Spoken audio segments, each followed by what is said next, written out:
يا أيها الذين آمنوا اتقوا الله وقولوا قولا سديدا يصلح لكم أعمالكم ويغفر لكم ذنوبكم ومن يطع الله ورسوله فقد فاز فوزا عظيما.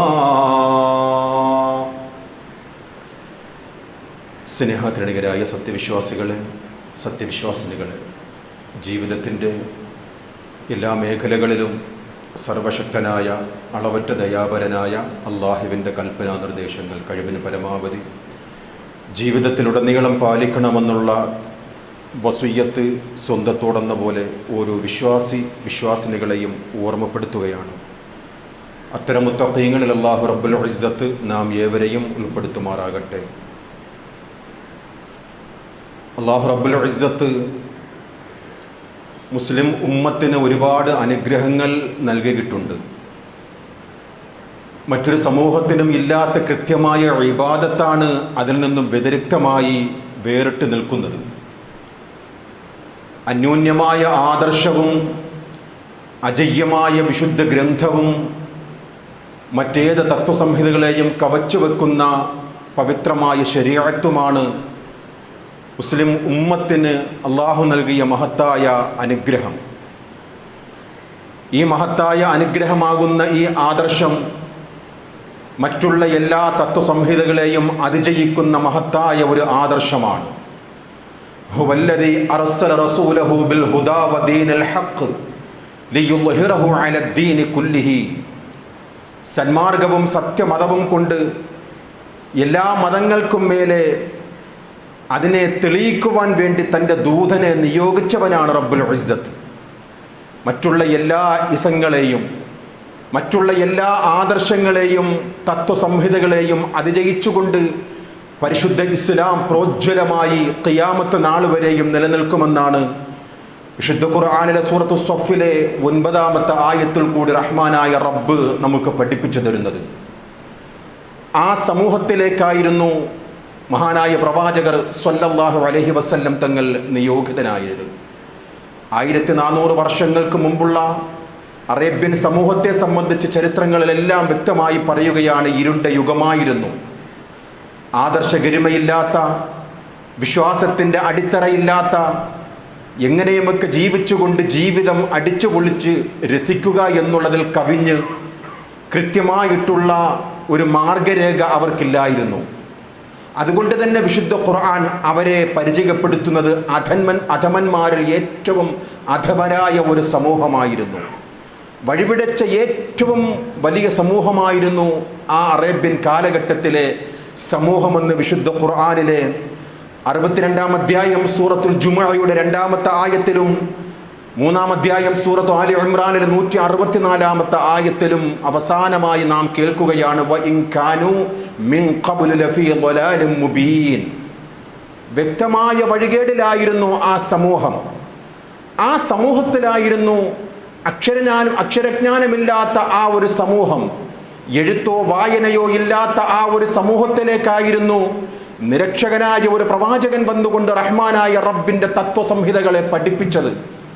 അള്ളാഹുവിൻ്റെ ആദർശം ജനങ്ങളിലേക്ക് എത്തിച്ചുകൊണ്ട് ആ 23 വർഷ കാലഘട്ടം കൊണ്ട് അധമന്മാരിൽ അധമരായ ആ ഒരു സമൂഹത്തെ ഏറ്റവും ഉത്തമരായ ഒരു മനുഷ്യ സമൂഹമായി വളർത്തിയെടുക്കുകയാണ്.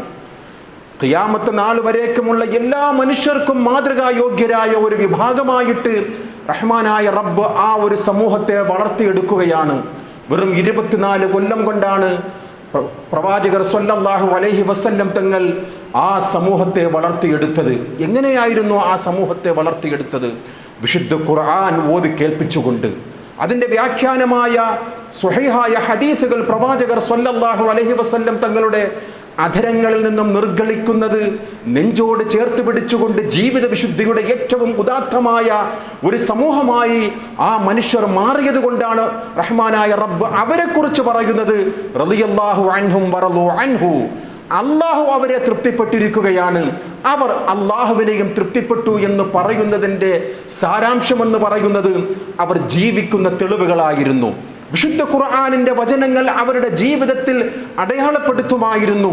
പ്രവാചകരുടെ അധരങ്ങളിൽ നിന്നും നിർഗളിക്കുന്ന ഓരോ വചനാമൃതങ്ങളും സാരോപദേശങ്ങളും അത് മറ്റുള്ളവർക്ക് പറഞ്ഞു കൊടുക്കുന്നതിന് മുമ്പായി അവർ ജീവിതത്തിൽ തനിമയാർന്ന വിശുദ്ധമായ ജീവിതത്തിന്റെ ഉടമകളാക്കി മാറ്റിയത് കൊണ്ടാണ് അല്ലാഹു റബ്ബുൽ ഇസ്സത്ത് അവരെ സംബന്ധിച്ച് സർട്ടിഫൈ ചെയ്തത് അവർ അള്ളാഹുവിനെ തൃപ്തിപ്പെട്ടവരാണ്, അള്ളാഹു അവരെയും തൃപ്തിപ്പെട്ടവരാണ് എന്ന് പറയുന്നതിന്റെ കൃത്യമായ പാഠങ്ങൾ അവരുടെ ഓരോരുത്തരുടെയും ജീവിതത്തിൽ നിഴലിച്ചു നിൽക്കുന്നതായി അവരുടെ ജീവചരിത്രം നമുക്ക് സാക്ഷ്യപ്പെടുത്തി തരികയാണ്. എങ്ങനെയായിരുന്നു സഹോദരങ്ങളെ ഈ ഒരു സമൂഹത്തെ അല്ലാഹു തആലയുടെ വിശുദ്ധ ഖുർആൻ കൊണ്ട് പ്രവാചകർ സ്വല്ലല്ലാഹു അലൈഹി വസല്ലം തങ്ങൾ മാറ്റിയെടുത്തത് എന്ന് കൃത്യമായി നമുക്ക് ചരിത്രത്തിൽ നിന്നും വായിക്കുവാൻ സാധിക്കുകയാണ്. നോക്കൂ, മഹാനായ പ്രവാചകർ സ്വല്ലല്ലാഹു അലൈഹി വസല്ലം തങ്ങൾ പറയുകയാണ്, ഒരുപാട് അനുഗ്രഹങ്ങൾ ഈ ഉമ്മത്തിന് റഹ്മാനായ റബ്ബ് നൽകിയിട്ടുണ്ട്. അതിൽ ഒരു അനുഗ്രഹമാണ് വെള്ളിയാഴ്ച എന്ന ഒരു അനുഗ്രഹം. മഹത്തായ യൗമുൽ ജുമുഅ ദിവസങ്ങളിൽ ഏറ്റവും നേതാവായ ആ വെള്ളിയാഴ്ച ദിവസം ഈ മുസ്ലിം ഉമ്മത്തിന് റഹ്മാനായ റബ്ബ് നൽകിയ അനുഗ്രഹമാണ്.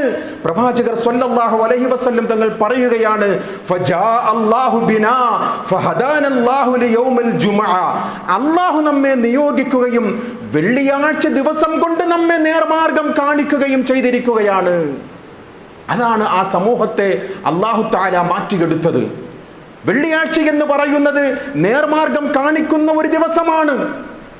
ആ ദിവസങ്ങളിൽ കൂടി ലഭിക്കുന്ന സാരോപദേശങ്ങൾ, നസീഹത്തുകൾ, ഉൾക്കാമ്പുകൾ അത് ജീവിതത്തിൽ പകർത്തുന്ന ഉത്തമമായ ഒരു വിശ്വാസികളായിരുന്നു സ്വഹാബാക്കൾ എന്ന് ഈ ഹദീസിൽ കൂടി പ്രവാചകർ സ്വല്ലല്ലാഹു അലൈഹി വസല്ലം തങ്ങൾ നമ്മെ പഠിപ്പിക്കുകയാണ്. എത്രയോ വെള്ളിയാഴ്ചകൾ നമുക്ക് കടന്നുപോയിട്ടുണ്ട്.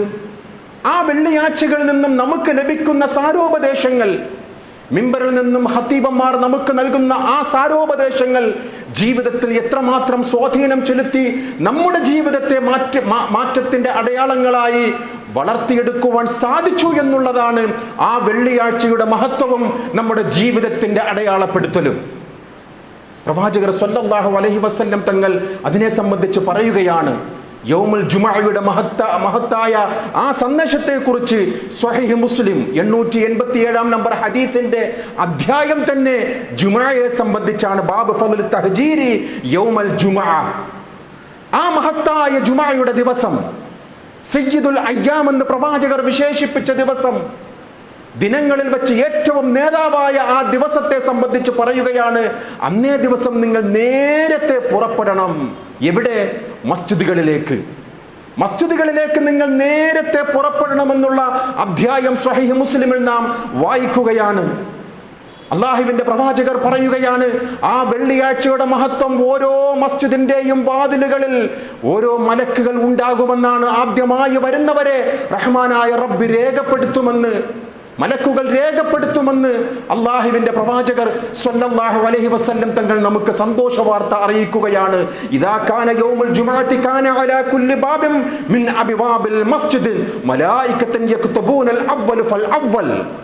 ആദ്യം വരുന്നവരെ അല്ലാഹുവിന്റെ മലക്കുകൾ അവരുടെ ഗ്രന്ഥങ്ങളിൽ രേഖപ്പെടുത്തുമെന്നാണ്. ഒന്നാമതായി വന്നെത്തുന്നവർക്ക് ഒട്ടകത്തെ ദാനം ചെയ്തതിന്റെ കൂലിയും, പിന്നെ വരുന്നവർക്ക് പശുവിനെ ദാനം ചെയ്തതിന്റെ കൂലിയും, പിന്നെ ആടിനെയും, പിന്നെ കോഴിയെയും, പിന്നെ അതിന്റെ മുട്ടയെയും ദാനം ചെയ്തതിന്റെ കൂലി പ്രവാചകർ സ്വല്ലല്ലാഹു അലൈഹി വസല്ലം തങ്ങൾ നമുക്ക് സന്തോഷ വാർത്ത അറിയിക്കുകയാണ്. എത്രത്തോളമാണ് ആ യൗമുൽ ജുമുഅയുടെ പ്രത്യേകത? പ്രവാചകർ സ്വല്ലല്ലാഹു അലൈഹി വസല്ലം തങ്ങൾ പറയുകയാണ്, ഒരു ജനാബത്തുകാരൻ എങ്ങനെ കുളിക്കുമോ, എങ്ങനെ കുളിച്ച് അവൻ വിശുദ്ധനാകുമോ, അതുപോലെയായിരിക്കണം യൗമുൽ ജുമുഅയുടെ വിതരിക്കത. പ്രവാചകർ സ്വല്ലല്ലാഹു അലൈഹി വസല്ലം തങ്ങൾ പറയുകയാണ്, മൻ ഗതസല യൗമൽ ജുമുഅത്തി ഗുസ്ലൽ ജനാബത്തി സുമ്മ റാഹ. ജനാബത്തുകാരൻ കുളിക്കുന്നത് പോലെ നന്നായിട്ട് അവൻ കുളിക്കണം യൗമുൽ ജുമുഅയാകുമ്പോൾ.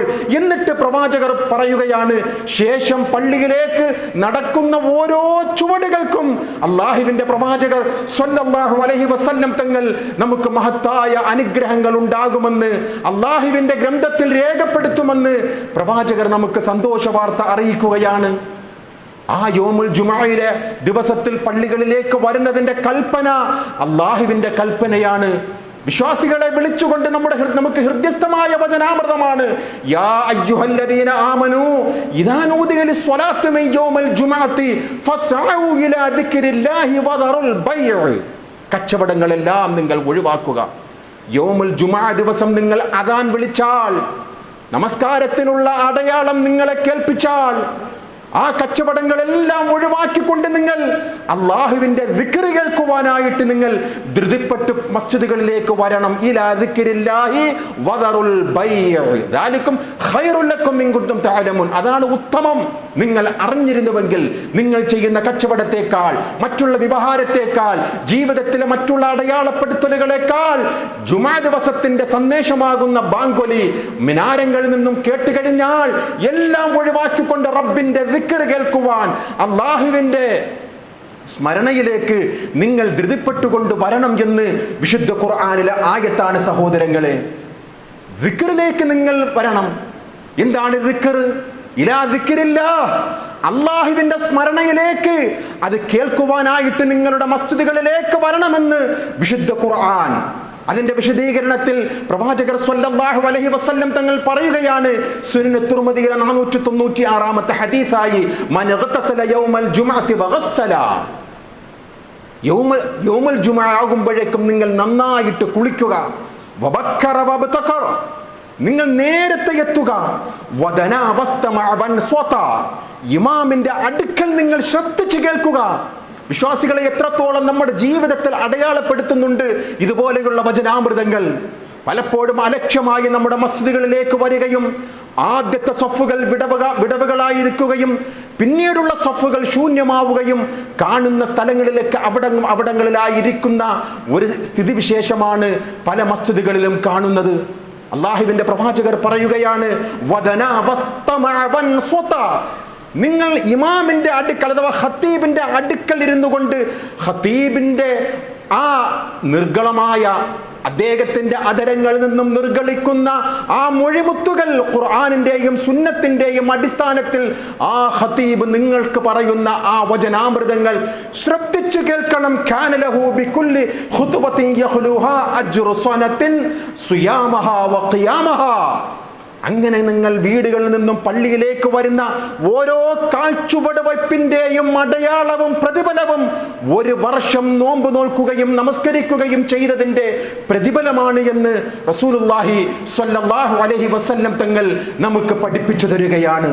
വിശ്വാസികളെ, നേരത്തെ എത്തുക എന്നുള്ളത്, ഖതീബിന്റെ അടുക്കലിരുന്നു കൊണ്ട് ശ്രദ്ധയോടുകൂടി പറയുന്നതിന് ജീവിതത്തിൽ അടയാളപ്പെടുത്തുന്നവർക്ക് അവർ മസ്ജിദുകളിലേക്ക് വരുന്നതിന്റെ ഓരോ കാഴ്ചപ്പാടുകൾക്കും മഹത്തായ പ്രതിഫലമുണ്ട് എന്ന് പ്രവാചകർ സ്വല്ലല്ലാഹു അലൈഹി വസല്ലം തങ്ങൾ നമുക്ക് പഠിപ്പിച്ചു തരികയാണ്.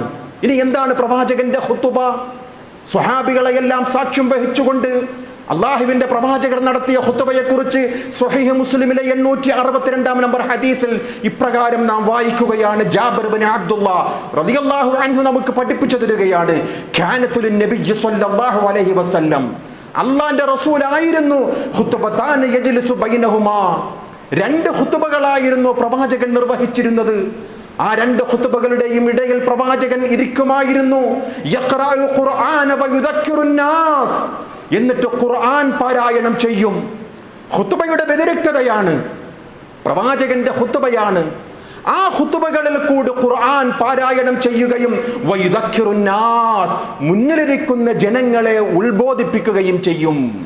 ഖുർആൻ വിശദീകരിക്കും, അതിനെ കൃത്യമായ രീതിയിൽ പ്രവാചകൻ ബയ്യിൻ ചെയ്യും. അതിനെ വ്യക്തമായി ജനങ്ങളെ, മുന്നിലിരിക്കുന്ന സ്വഹാബാക്കൾക്ക് മനസ്സിലാകുന്ന രീതിയിൽ അവരുടെ ഭാഷയിൽ. നമുക്കറിയുമല്ലോ, പ്രവാചകർ സ്വല്ലല്ലാഹു അലൈഹി വസല്ലം തങ്ങളുടെ ഖുതുബ കേട്ട ഒരൊറ്റ സ്വഹാബികൾക്കും ഇന്നത്തെ പ്രവാചകന്റെ ഖുതുബ മനസ്സിലായിട്ടില്ല എന്ന് റിപ്പോർട്ട് ചെയ്തിട്ടില്ല. മുന്നിലിരിക്കുന്ന സ്വഹാബികൾ അങ്ങനെയായിരുന്നു. സ്വഹാബാക്കളും അവരുടെ എല്ലാം ഖുതുബയുടെ വ്യതിരിക്തത അവരുടെ മുന്നിലിരിക്കുന്ന സ്വഹാബികൾക്ക് മനസ്സിലാകുന്ന രീതിയിലായിരുന്നു അവിടെ മിമ്പറിൽ നിന്നുകൊണ്ട് ഖതീബ് സംസാരിച്ചിരുന്നത് എന്ന് ഈ ഹദീസിൽ നിന്നും നാം മനസ്സിലാക്കുകയാണ്. വയുദക്കിറുൻ നാസ്, ജനങ്ങളെ ഉത്ബോധിപ്പിക്കും. ഒരാഴ്ചയിൽ ഒരു വിശ്വാസി എങ്ങനെയായിരിക്കണം അവന്റെ ജീവിതത്തെ മുന്നോട്ട് കൊണ്ടുപോകേണ്ടത്? അധാർമികതയിൽ നിന്നും മാറി നിന്നുകൊണ്ട്, തിന്മയിൽ നിന്നും ഒഴിവായിക്കൊണ്ട്, കൃത്യമായി ഖുർആനിന്റെയും സുന്നത്തിന്റെയും അടിസ്ഥാനത്തിൽ അവന്റെ ജീവിതം അടുത്ത വെള്ളിയാഴ്ച വരെ എങ്ങനെ കൊണ്ടുപോകണം എന്ന് സ്വഹാബാക്കളെ തെര്യപ്പെടുത്തുന്നതായിരുന്നു അഷ്റഫുൽ ഖൽഖ് സ്വല്ലല്ലാഹു അലൈഹി വസല്ലം തങ്ങളുടെ ഓരോ ഖുതുബയുടെയും ജീവിച്ചിരുന്ന തെളിവുകൾ എന്ന് കൃത്യമായി നാം മനസ്സിലാക്കുകയാണ്. ഈ ഹദീസിന്റെ വിശദീകരണത്തിലാണ് രണ്ടാം ഷാഫിഈ എന്ന് പറയുന്ന ഇമാം നവവി റഹ്മഹുല്ലാഹ് ഇമാം ഷാഫിഈ റളിയല്ലാഹു അൻഹുവിന്റെ ഒരു ഇബാറത്ത് കൊണ്ടുവരുന്നത്. ഏത് ഹദീസ്? യഖറഉൽ ഖുർആന വയുദക്കിറുൻ നാസ്. ജുമാ ദിവസം മിമ്പറിൽ നിന്നുകൊണ്ട് ഖതീബാകുന്ന പ്രവാചകർ ഖുർആൻ ഓതുകയും ആ സ്വഹാബാക്കളെ ഉത്ബോധിപ്പിക്കുകയും ചെയ്യും എന്ന് പറയുന്ന ഈ ഹദീസിനെ വിശദീകരിച്ചുകൊണ്ട് ഇമാം നവവി റഹ്മഹുല്ലാഹ് പറയുകയാണ്, ഇമാം ഷാഫിഈ റഹ്മത്തുള്ളാഹി അലൈഹി ഈ ഹദീസിനെ തെളിവ് പിടിച്ചു. എന്തിന്? ഫീഹി ദലീലുൽ ലിശാഫിഈ ഫീ അന്നഹു യുഷ്തറതു ഫിൽ ഖുത്ബത്തിൽ വഅദ് വൽ ഖുർആൻ. ഖുർആൻ ഓതി ജനങ്ങളെ ഉത്ബോധിപ്പിക്കുമെന്നുള്ള ഹദീസിനെ വിശദീകരിച്ചുകൊണ്ട് പറയുകയാണ്, ഖുർആൻ പാരായണം ഖുത്ബയിലുള്ള ഷർത്താണ്. ആ ഖുത്ബ എന്ന് പറയുന്നത് സദുപദേശമാണ്, വഅലാണ്. ആ ഖതീബ് എന്ന് പറയുന്നത് വഅലാണ്, ജനങ്ങൾക്കുള്ള ഉപദേശം നൽകുന്നയാളാണ്. ജനങ്ങൾക്കുള്ള ഉപദേശം സഹോദരങ്ങളെ മുന്നിലിരിക്കുന്നവർ ഖതീബിനെ സസൂക്ഷ്മം സൂചി വീണാൽ കേൾക്കുന്ന നിശബ്ദതയിൽ ഖതീബിന്റെ വായിൽ നിന്നും നിർഗളിക്കുന്ന മൊഴിമുത്തുകളെ കേൾക്കുവാൻ വേണ്ടി ശ്രദ്ധാപൂർവം ഇരിക്കുമ്പോൾ ആ ശ്രോതാക്കൾക്ക് മനസ്സിലാകാത്ത രീതിയിൽ എന്തെല്ലാമോ പറയുക എന്നുള്ളത്, അതിനേക്കാളും ഒരു മര്യാദകേട് ലോകത്തെന്തുണ്ട്? ഒരാളെ ഉപദേശിക്കുക എന്ന് പറയുന്നത് അദ്ദേഹത്തിന് മനസ്സിലാകണം. അതായിരുന്നു പ്രവാചകരുടെ ഖുതുബ.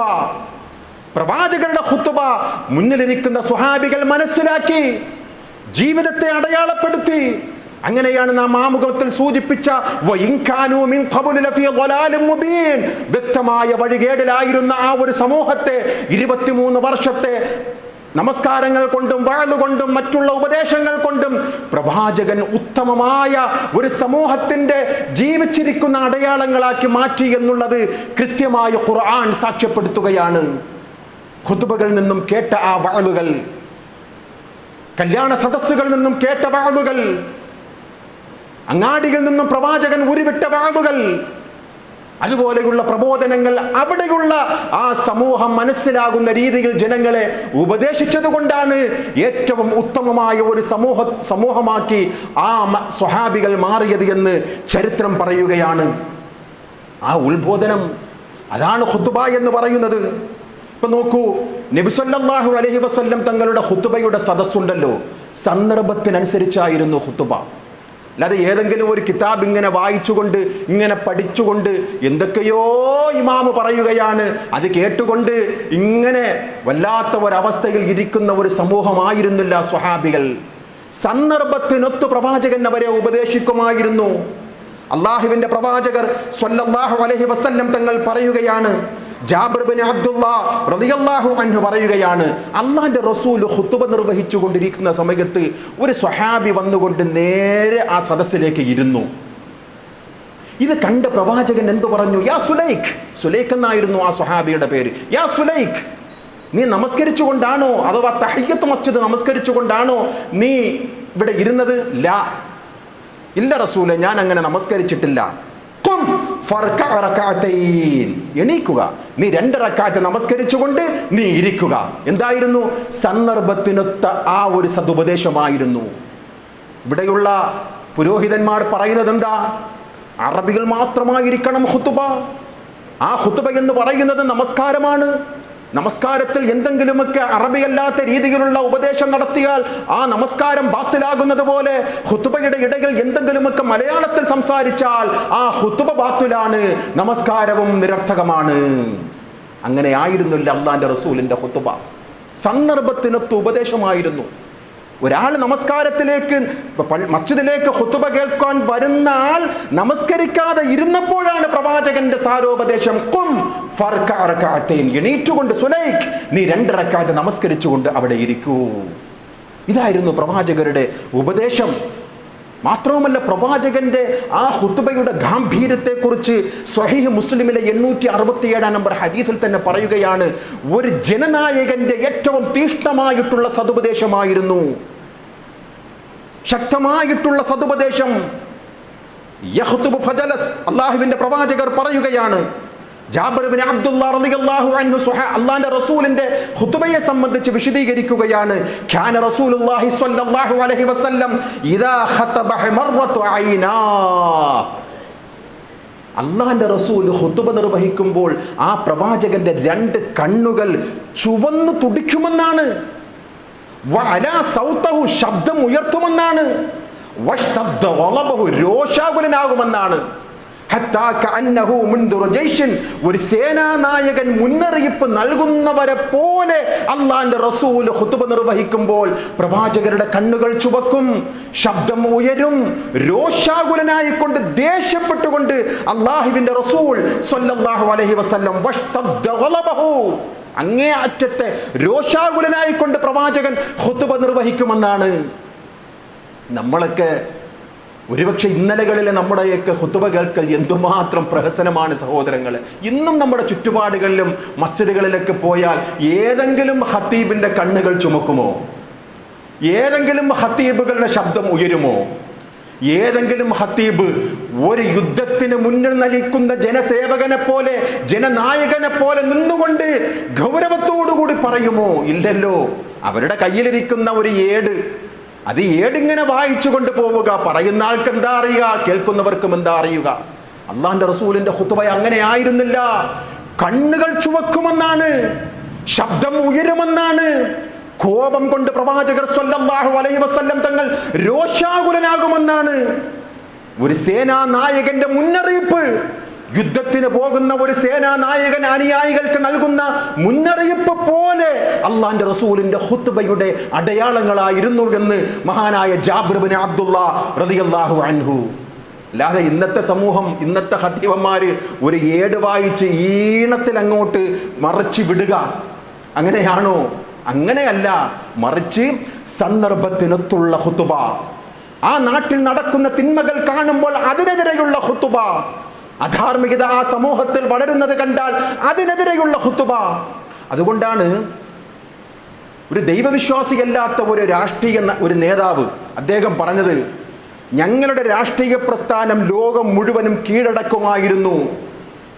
വെള്ളിയാഴ്ചകളിൽ മുസ്ലിംകൾ നിശബ്ദരായിക്കൊണ്ട് പള്ളികളിൽ ഇരുന്നു കൊണ്ട് ഖുതുബ കേൾക്കുന്നത് പോലെയുള്ള ഒരു സംവിധാനം ഞങ്ങൾക്കുണ്ടാകുമായിരുന്നുവെങ്കിൽ ലോകത്ത് മുഴുവനും ഞങ്ങളുടെ രാഷ്ട്രീയത്തിന്റെ ആളുകളാക്കി ഞങ്ങൾ മാറ്റുമായിരുന്നു. കാരണം എന്താ? പിൻ ഡ്രോപ്പ് സൈലൻസ് ആണ്. സൂചി വീണാൽ കേൾക്കുന്നത് ശബ്ദതയാണ്. ആ ഖതീബിന്റെ വായിൽ നിന്നും ഖുർആനും സുന്നത്തും അനുസരിച്ചുകൊണ്ട് പുറത്തേക്ക് വരുന്നത് ഒപ്പിയെടുക്കുന്ന ആ പ്രബോധിത സംഘമാണ്. അതുകൊണ്ട് തന്നെ ഒരു സമൂഹത്തെ വളർത്തിയെടുക്കുന്നതിൽ മാതൃഭാഷയിലുള്ള ഖുതുബയ്ക്ക് ഒരുപാട് സ്വാധീനമുണ്ട് എന്നുള്ളത് നാം മറന്നു പോകരുത് സഹോദരങ്ങളെ. അല്ലാഹുവിന്റെ പ്രവാചകർ സ്വല്ലല്ലാഹു അലൈഹി വസല്ലം തങ്ങളുടെ ഖുതുബ അങ്ങനെയായിരുന്നു. പലരും പറയുന്നത് എന്താ, അല്ലാഹുവിന്റെ റസൂല് മലയാളത്തിൽ ഖുതുബ നടത്തിയിട്ടുണ്ടോ? അറബി അല്ലാത്ത ഏതെങ്കിലും ഭാഷയിൽ ഖുതുബ നടത്തിയിട്ടുണ്ടോ? ഇല്ലല്ലോ. അല്ലാഹുവിന്റെ റസൂൽ സൂഖിൽ പോകുമ്പോൾ അഥവാ അങ്ങാടിയിൽ പോകുമ്പോഴും അറബിയിൽ തന്നെയാ സംസാരിക്കുക. വീട്ടിൽ ചെന്നാലും അറബിയിൽ തന്നെയാ സംസാരിക്കുക. സുഹൃത്തുക്കളുമായി കാണുമ്പോഴും അറബിയിൽ തന്നെയാ സംസാരിക്കുക. അല്ലാതെ മിമ്പറിൽ പള്ളിയിലേക്ക് വരുമ്പോൾ മാത്രം ഒരു അറബി, മറ്റുള്ള സ്ഥലങ്ങളിലെല്ലാം വേറെ ഏതെങ്കിലും ഭാഷ, അങ്ങനെയല്ല.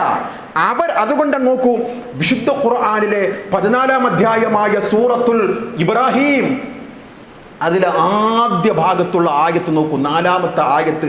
അല്ലാഹു റബ്ബുൽ ഇസ്സത്ത് പറയുകയാണ്, പ്രവാചകന്മാരുടെ ഭാഷ ഏതായിരുന്നു? എല്ലാ പ്രവാചകന്മാരും അറബികളായിരുന്നോ? ഇല്ലല്ലോ. എല്ലാ പ്രവാചകന്മാർക്കും അറബി ഭാഷ വശമുള്ളതായിരുന്നു? ഒരിക്കലുമില്ല. ഈസാ നബി അലൈഹിസ്സലാത്തു വസ്സലാമിന്റെയും മൂസാ നബി അലൈഹിസ്സലാത്തു വസ്സലാമിന്റെയും ഭാഷകൾ വ്യത്യാസമായിരുന്നു.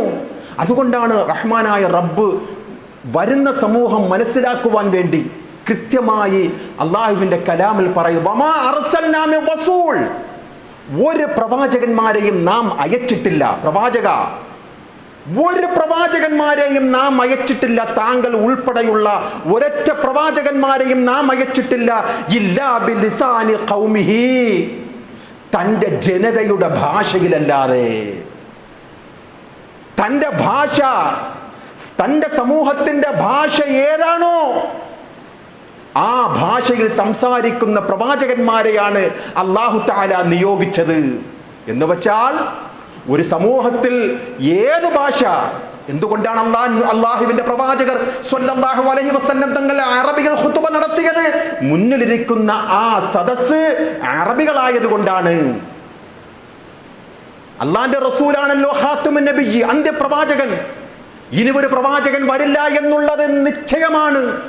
ഇനി ഒരു പ്രവാചകൻ വന്നു എന്ന് സങ്കല്പിക്കുക. നമ്മുടെ ഈ പ്രദേശത്ത് ഒരു പ്രവാചകൻ അള്ളാഹുവിന്റെ വഹി അനുസരിച്ച് കൊണ്ടുവന്നാൽ അവർ ഖുതുബ നടത്തുമല്ലോ. ഏതായിരിക്കും ഭാഷ?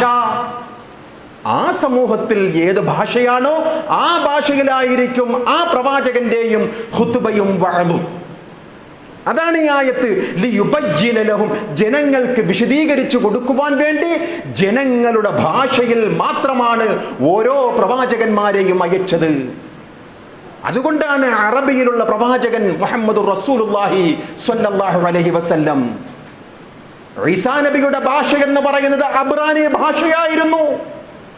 അതുപോലെ വ്യത്യസ്തമായ പ്രവാചകന്മാരുടെ ഭാഷകൾ ആ സമൂഹത്തിൽ ഏതായിരുന്നു ആശയവിനിമയം നടത്തിയത്, ആ ഭാഷയായിരുന്നു എന്ന് വിശുദ്ധ ഖുർആനിൽ കൂടി റഹ്മാനായ റബ്ബ് നമ്മെ പഠിപ്പിക്കുകയാണ്.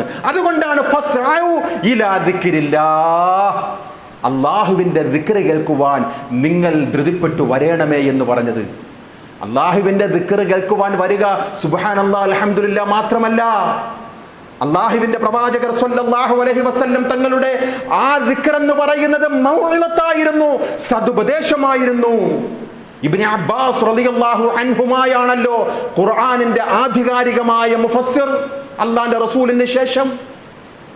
ആ ഇബ്നു അബ്ബാസ് റളിയല്ലാഹു അൻഹുമ ഈ ആയത്തിനെ വിശദീകരിച്ചുകൊണ്ട് പറയുകയാണ്, ദിക്റില്ലാഹി മൗഇളത്തുൽ ഇമാം. ഈ ദിക്ർ എന്ന് പറയാം, അള്ളാഹു ഈ ആയത്തിൽ പറഞ്ഞുവല്ലോ ഫസ്അഉ ഇലാ ദിക്രില്ലാഹ്, അള്ളാഹുവിന്റെ സ്മരണയിലേക്ക് നിങ്ങൾ കേൾക്കുവാൻ വരണേ എന്ന് പറഞ്ഞ ഈ ആയത്തിന്റെ വിശദീകരണം മൗഇളത്തുൽ ഇമാം, ഇമാമിന്റെ വഅലാണ്. അതാണ് സലഫി മിമ്പറിൽ നിന്നുകൊണ്ട് അവർ മാതൃഭാഷയിൽ മുന്നിലിരിക്കുന്ന സമൂഹം ഏതോ അവർക്ക് മനസ്സിലാകുന്ന ഭാഷയിലുള്ള മൗഇളത്തുകൾ, അങ്ങനെയുള്ള സാരോപദേശങ്ങൾ, ഇമാമിന്റെ സാരോപദേശം ആ സമൂഹത്തിന് മനസ്സിലാകുന്നതായിരിക്കണം. വിശുദ്ധ ഖുർആനിൽ എത്രയെത്ര ആയത്തുകൾ അതിനെ സംബന്ധിച്ച് നാം വായിക്കുകയാണ്. ദിക്ർ എന്ന് പറഞ്ഞാൽ സ്മരണ എന്നാണ്. ഇൻ ഹുവ ഇല്ലാ ദിക്റുൽ ലിൽ ആലമീൻ, സർവലോകർക്കുമുള്ള ദിക്റായി കൊണ്ടാണ് ഈ ഖുർആനെ നാം അവതരിപ്പിച്ചിരിക്കുന്നത് എന്ന് സൂറത്ത് യൂസുഫിലെ 104-ാമത്തെ ആയത്തിൽ കൂടി റഹ്മാനായ റബ്ബ് നമുക്ക് പഠിപ്പിച്ചു തരികയാണ്. ഇനി സ്വഹാബിക്ക് ശേഷം വന്ന താബിഈങ്ങളിൽ പ്രമുഖനായ അത്വാ റളിയല്ലാഹു തആല അൻഹു ഈ ആയത്തിനെ എങ്ങനെയാ വിശദീകരിച്ചത്? ഇന്നമാ കാനത്തുൽ ഖുതുബത്തു തദ്കീറാ, ഈ ദിക്ർ എന്ന് പറയുന്നത് ഉത്ബോധനമാണ്. ഈ ഖുതുബ എന്ന് പറയുന്നത് ജനങ്ങൾക്കുള്ള ഉത്ബോധനമാണെന്ന് സ്വഹാബി പണ്ഡിതനായ ഇബ്നു അബ്ബാസ് റളിയല്ലാഹു അൻഹു, താബിഈ പണ്ഡിതനായ അത്വാ റളിയല്ലാഹു തആല അൻഹു കൃത്യമായി പഠിപ്പിക്കുകയാണ്. ഇനി ശേഷം വന്ന പണ്ഡിതന്മാരുടെയും നിലപാടുകൾ ഇത് തന്നെയാണ്. ഇമാം ഷാഫിഈ റഹിമഹുള്ളാഹുവിന്റെ അഭിപ്രായം നാം കേട്ടു. രണ്ടാം ഷാഫിഈ എന്നറിയപ്പെടുന്ന ഇമാം നവവി റഹിമഹുള്ളാഹ് തന്റെ വിശ്വപ്രസിദ്ധമായിട്ടുള്ള ശറഹ് മുസ്ലിമിൽ കൃത്യമായി രേഖപ്പെടുത്തുകയാണ്, മഖ്സൂദുൽ ഖുതുബത്തി അൽ വഅദ്. ഈ ദിക്ർ എന്ന് പറഞ്ഞാൽ, ദിക്റിലേക്ക് നിങ്ങൾ ധൃതിപ്പെട്ടു വരണേ എന്ന് പറഞ്ഞാൽ മഖ്സൂദുൽ ഖുതുബ, ആ ഖുതുബയുടെ ഉദ്ദേശം എന്ന് പറയുന്നത് അൽ വഅദ്, അത് ഉപദേശമാണ്. ഉപദേശം ജനങ്ങൾക്ക് മനസ്സിലാകുന്ന ഭാഷയിലല്ല എങ്കിൽ ഈ ഉപദേശകനെ പിരാന്തൻ എന്നല്ലാതെ പിന്നെ എന്താ പറയുക? അള്ളാഹുവിന്റെ പ്രവാചകർ സ്വല്ലല്ലാഹു അലൈഹി വസല്ലം തങ്ങളുടെ സാരോപദേശങ്ങളിൽ നിന്നും നിർഗളിച്ച ഹദീസുകളെ, ഖുതുബകളെ കോർത്തിണക്കിക്കൊണ്ടായിരുന്നു ഈ വ്യാഖ്യാനങ്ങളെല്ലാം. എന്താണ് ദിക്ർ എന്ന് ഇമാം നവവി റഹ്മഹുള്ളയുടെ അൽ അദ്കാറിൽ രേഖപ്പെടുത്തുകയാണ്. താബിഈ പണ്ഡിതനായ അത്വാ റളിയല്ലാഹു അൻഹു പറഞ്ഞതായി, മജാലിസ് ദിക്ർ, ദിക്റുകളുടെ മജ്ലിസ് എന്ന് വെച്ചാൽ പലരുടെയും ഇന്ന് ദിക്റുകളുടെ മജ്ലിസ് ഹാ ഹൂ ഹി എന്നും പറഞ്ഞുകൊണ്ട് അള്ളാഹുവിന്റെ റസൂലോ പഠിപ്പിക്കാത്ത ആട്ടവും ചാട്ടവുമാണ്. മജാലിസ് ദിക്ർ, ദിക്റുകളുടെ സദസ്സ് എന്ന് പറഞ്ഞാൽ ഇമാം അത്വാ റളിയല്ലാഹു തആല എന്ന് പറയുകയാണ്, ഹിയ മജാലിസുൽ ഹലാലി വൽ ഹറാം, ഹറാമുകളെയും ഹലാലുകളെയും പഠിപ്പിച്ചു കൊടുക്കുന്ന സദസ്സാണ് ദിക്റിന്റെ സദസ്സ്. കൈഫ തഷ്തരി, എങ്ങനെ കച്ചവടം ചെയ്യണം, എങ്ങനെ വിലക്ക് വാങ്ങണം, എങ്ങനെ കൊടുക്കണം, വതുസല്ലി, എങ്ങനെ നമസ്കരിക്കണം, വതസൂമു, എങ്ങനെ നോമ്പ് പിടിക്കണം, എങ്ങനെ നിക്കാഹ് ചെയ്യണം, എങ്ങനെയാണ് ത്വലാഖ്, എങ്ങനെയാണ് ഹജ്ജ്, ഇതിനെയൊക്കെ വിശദീകരിച്ചു കൊടുക്കുന്ന സദസ്സിനെ അത്വാ റളിയല്ലാഹു അൻഹു പറയുകയാണ്, അതാണ് മജാലിസ് ദിക്ർ. ദിക്റുകളുടെ സദസ്സ് എന്ന് വെച്ചാൽ ഇതാണ് എന്ന് അള്ളാഹുവിൻ്റെ പ്രവാചകന്റെ ഹദീസുകൾ മനസ്സിലാക്കിയ താബിഈങ്ങൾ പഠിപ്പിക്കുകയാണ്. ഒരിക്കൽ അള്ളാഹുവിൻ്റെ റസൂൽ സല്ലല്ലാഹു അലൈഹി വസല്ലം തങ്ങൾ ഖുതുബ നടത്തിക്കൊണ്ടിരിക്കുകയാണ്. ഇതുപോലെയുള്ള മസ്ജിദുകളൊന്നും അല്ലല്ലോ, വളരെ ദുർബലമായിട്ടുള്ള മസ്ജിദുകളാണല്ലോ 1400 വർഷങ്ങൾക്ക് മുമ്പുള്ള മസ്ജിദ്. ഖുതുബ നിർവഹിച്ചു കൊണ്ടിരിക്കുമ്പോൾ മരുഭൂമിയിലുള്ളത് പോലും കാണാൻ സാധിക്കുമായിരുന്ന ആ ഒരു കാലഘട്ടം ഓർക്കുക. ഒരിക്കൽ അള്ളാഹുവിൻ്റെ റസൂൽ അതുപോലെ ഖുതുബ നിർവഹിച്ചു കൊണ്ടിരിക്കുമ്പോൾ ഒരു മനുഷ്യനെ കാണുകയാണ്, വെയിലത്ത് നിൽക്കുകയാണ്, അയാൾ ഇരിക്കുന്നില്ല. അള്ളാഹിൻ്റെ റസൂൽ ആരോട് ചോദിച്ചു, സ്വഹാബികളോട് ചോദിച്ചു, അതാരാണ് അദ്ദേഹം? സ്വഹാബികൾ പറയുകയാണ്, അത് അബൂ ഇസ്രായേലാണ്. അദ്ദേഹത്തിൻ്റെ പേര് പറയും, ഇസ്രായേലിൻ്റെ വാപ്പയാണ്, അദ്ദേഹത്തിൻ്റെ പേരാണ്. അള്ളാഹിൻ്റെ റസൂലിനോട് സ്വഹാബികൾ പറയുകയാണ്, യാ റസൂലല്ലാഹ്, നദറ അൻ യഖൂമ വലാ യഖഉദു, അദ്ദേഹം നേർച്ചയാക്കിയിട്ടുണ്ട് നിൽക്കും എന്നാണ് നേർച്ച, ഇരിക്കുകയില്ല. വലാ യസ്തളില്ലു, തണൽ കൊള്ളുകയില്ല. വലാ യതകല്ലം, ഒരാളോടും സംസാരിക്കുകയില്ല. വയസൂമു, കൂടെ നോമ്പുമുണ്ട്. അള്ളാഹിൻ്റെ റസൂൽ ആ സ്വഹാബിയെ വിളിച്ചുകൊണ്ട് പറയുകയാണ്, പോയി പറ, അങ്ങനെ നേർച്ചയാക്കിയവനോട് പോയി പറ, മുർഹു ഫൽയതകല്ലമ വൽ യസ്തളില്ലു വൽ യഖഉദ്, തണലിൽ നിൽക്കുവാൻ പറ, അവനെ ഇരിക്കുവാൻ പറ. അങ്ങനെ നിന്നുകൊണ്ടുള്ള ഈ നേർച്ച ഇസ്ലാമികമല്ല. വൽ യുതിമ്മ സൗമഹു, നോമ്പ് പൂർത്തിയാക്കട്ടെ. വെയിൽ കൊള്ളുക എന്നുള്ള നേർച്ച ഇസ്ലാമികമല്ല. ആരോടും സംസാരിക്കരുത് എന്നുള്ള നേർച്ച ഇസ്ലാമിക ശരീഅത്തിൽ പ്രവാചകൻ പഠിപ്പിച്ചിട്ടില്ല. ഒരേ നിലയിൽ തന്നെ നിൽക്കും എന്നുള്ള ആ ഒരു നേർച്ചയും ഇസ്ലാമികമല്ല. അതുകൊണ്ട് പറ, നോമ്പ് മാത്രം പൂർത്തിയാക്കട്ടെ. ഇത് എവിടെ നിന്നാണ് പറയുന്നത്? അള്ളാഹുവിൻ്റെ റസൂൽ സല്ലല്ലാഹു അലൈഹി വസല്ലം മിമ്പറിൽ നിന്നുകൊണ്ടാണ് സ്വഹാബാക്കളെ പഠിപ്പിച്ചു കൊടുക്കുന്നത്. മിമ്പറിൽ നിന്നുകൊണ്ട്, അതാണ് സന്ദർഭത്തിനൊത്തുള്ള സാരോപദേശമായിരുന്നു അള്ളാഹിൻ്റെ റസൂൽ സല്ലല്ലാഹു അലൈഹി വസല്ലം. ഇനി അറബി ഭാഷയിൽ നടത്തുന്ന ഏതെങ്കിലും പള്ളികളിൽ അവിടുത്തെ ഖതീബ് ഒരു കാഴ്ച കാണുകയാണ്. എന്തായിരിക്കും കാഴ്ച? ഇതുപോലെ എന്തെങ്കിലുമൊക്കെ സാന്ദർഭികമായ ഒരു കാഴ്ച കണ്ടാൽ ഈ മിമ്പറിൽ നിൽക്കുന്ന ഖതീബിന് മിണ്ടാൻ പറ്റുമോ? മിണ്ടണമെങ്കിൽ ഏത് ഭാഷയിൽ പറയണം?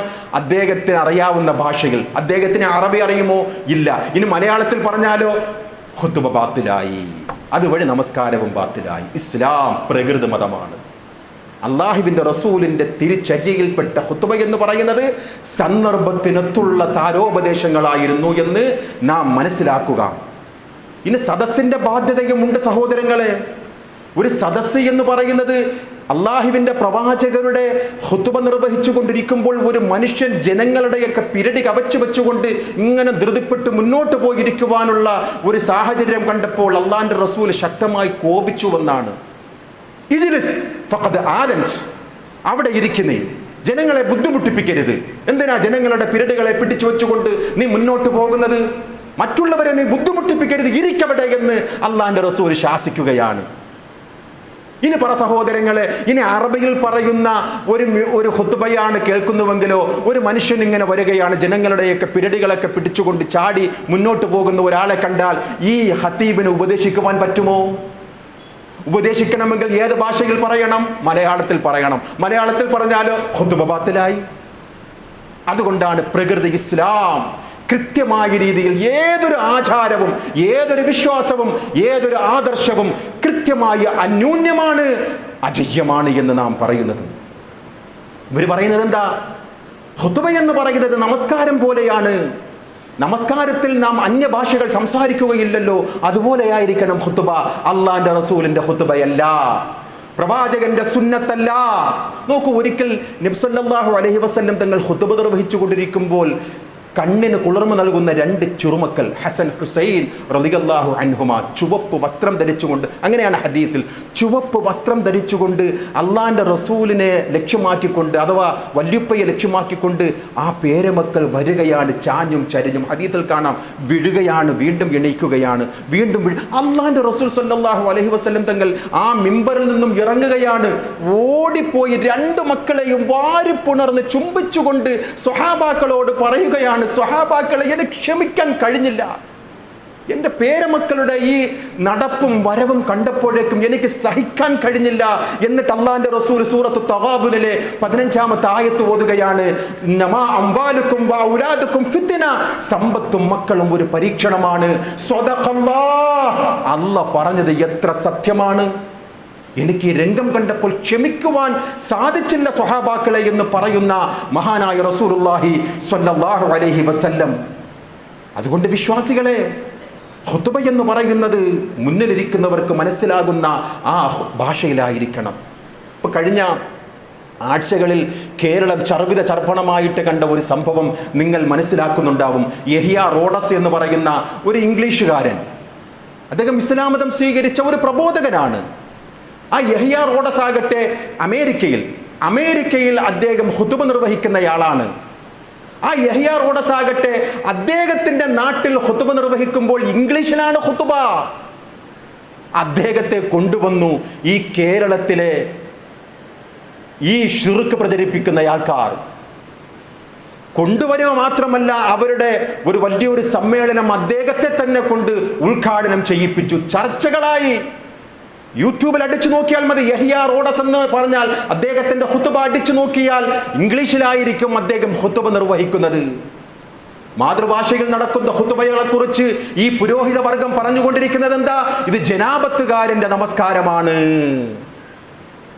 മാതൃഭാഷയിൽ ഖുതുബ നടത്തിക്കൊണ്ട് ജുമാ നമസ്കാരം നടത്തിയാൽ അത് ജനാബത്തായതുപോലെ അത് അശുദ്ധമാണ്, ബാത്തുലാണ്, അല്ലാഹു തആല സ്വീകരിക്കുകയില്ല. ആ ജനാബത്തുകാരനെ കൊണ്ടുവന്നാണ് ഈ പുരോഹിതന്മാർ അവരുടെ മഹാസമ്മേളനത്തെ ഉദ്ഘാടകനായി കൊണ്ടുവന്നത്. അവിടെയാണ് വൈരുദ്ധ്യം എന്ന് പറയുന്നത്.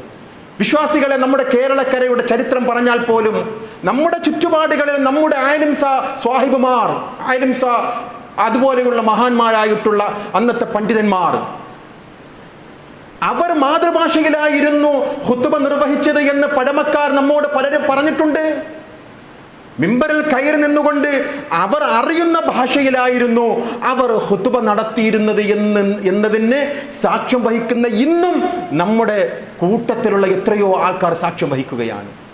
ഇത് ഈ അടുത്ത കാലത്ത് പിഴച്ച ഒരു സംഘടന കേരളത്തിൽ രൂപീകരിച്ചതിന് ശേഷം, ക്ഷമിക്കണം സഹോദരങ്ങളെ, ഒരു പിഴച്ച സംഘടന 924 കേരളത്തിൽ രൂപീകൃതമായതിന് ശേഷം വെറും 30-40 വർഷങ്ങൾക്ക് മുമ്പ് ഈ പ്രമേയം അവതരിപ്പിച്ചതാണ്. ഏത് പ്രമേയം? ഖുതുബ മാതൃഭാഷയിലാവൽ ഹറാമാണ്, നിഷിദ്ധമാണ്, സ്വഹീഹാവുകയില്ല.